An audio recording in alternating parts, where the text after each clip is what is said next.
I think today's word of resonance is imagination, creativity, goal, something to work towards. So I don't think that Singapore is what it is today by being a copycat or something. We imagine where we are today, being a meritocratic, diverse, as well as a democratic country. So I thought that imagination is very important. Imagination is the beacon at the end of the tunnel. Imagination is the rainbow at the end of the storm. So, and a lot of times, when we are in trouble, we look at our leaders to provide the directions and imagination. So I thought we kept it a bit more personable. We wanted to ask you and allow us to peer into your thoughts and imagination. What do you imagine the future of Singapore to be? What do you imagine citizens to be like, and what do you imagine Singapore to be as a citizen of the world? I think there's a lot of things to imagine in one evening. I'm sure we all go to sleep at night before, and then we will actually have a bit of imagination, some thoughts. So what would those thoughts be for you? Yeah. You don't know what the world will be. When we started off, we did not imagine that we would be here today. But you put one foot in front of the other, you kept on slogging at it, and when you had a bright idea, you pushed it, whether it's HDB, whether it's CPF, whether it's EduSave, whether it's SIT.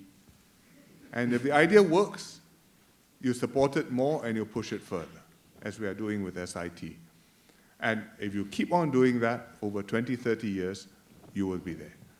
I don't answer the question because nobody can tell what the world will be like in 30 years' time. Will there be peace? Will there be war? Will our region be stable, secure? Will there be terrorism? Will there be tensions?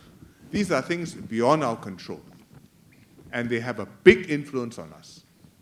What is within our control is that you stay united, you do your best to work together and to come up with fresh ideas to fresh problems as they come in Singapore.